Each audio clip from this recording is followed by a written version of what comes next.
Hi hello ನಮಸ್ಕಾರ ಸ್ನೇಹಿತರೆ, ಮಸ್ತ್ ಕನ್ನಡ ನ್ಯೂಸ್ ಯೂಟ್ಯೂಬ್ ಚಾನಲ್ಗೆ ನಿಮ್ಮೆಲ್ಲರಿಗೆ ಸ್ವಾಗತ. ಕನ್ನಡ ಕಿರುತೆರೆಯಲ್ಲಿ ಮತ್ತೊಂದು ಹೊಸ ಧಾರಾವಾಹಿ ಎಂಟ್ರಿ ಆಗಲಿದೆ.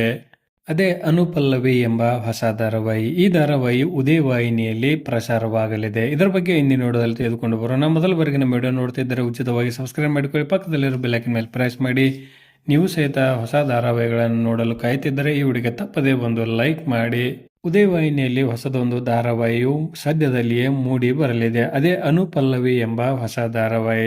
ತಾಯಿ ಮಗಳ ಅನುಬಂಧದ ಕಥೆಯನ್ನು ಹೊಂದಿರುವ ಈ ಧಾರಾವಾಹಿಯಲ್ಲಿ ನಾಯಕಿಯಾಗಿ ಈ ಹಿಂದೆ ರಾಧಾರಮಣ ಧಾರಾವಾಹಿಯಲ್ಲಿ ಕಾಣಿಸಿಕೊಂಡಿದ್ದ ಅನುಷಾ ಹೆಗಡೆ ಅವರು ಇಲ್ಲಿ IAS ಅಧಿಕಾರಿಯಾಗಿ ತಮ್ಮ ಪಾತ್ರವನ್ನು ನಿರ್ವಹಿಸಿಕೊಂಡು ಹೋಗಲಿದ್ದಾರೆ.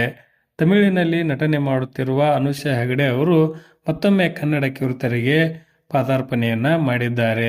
ಇನ್ನು ಅದೇ ರೀತಿಯಾಗಿ ಅನುಪಲ್ಲವಿ ಧಾರಾವಾಹಿಯ ನಾಯಕರಾಗಿ ಕಾವ್ಯಾಂಜಲಿ ಧಾರಾವಾಹಿಯಲ್ಲಿ ನಾಯಕರಾಗಿದ್ದ ದರ್ಶಕ್ ಅವರು ಅನುಪಲ್ಲವಿ ಧಾರಾವಾಹಿಯ ನಾಯಕರಾಗಿ ಕಾಣಿಸಿಕೊಳ್ಳಲಿದ್ದಾರೆ. ಇವರು ಸಹಿತ ಕಣ್ಮಣಿ, ಪದ್ಮಾವತಿ, ಕಾವ್ಯಾಂಜಲಿ, ಬೆಟ್ಟದ ಹೂವು ಅನ್ನುವಂತಹ ಧಾರಾವಾಹಿಗಳಲ್ಲಿ ನಟನೆಯನ್ನ ಮಾಡಿದ್ದರು ಮತ್ತು ಬೇರೆ ಭಾಷೆಯಲ್ಲಿ ನಾಯಕರಾಗಿ ಕಾಣಿಸಿಕೊಂಡಿದ್ದರು. ಮತ್ತೆ ಕನ್ನಡದ ಕಿರುತೆರೆಗೆ ಇವರು ಸಹಿತ ಮರಳಿದ್ದಾರೆಂದೇ ಹೇಳಬಹುದು.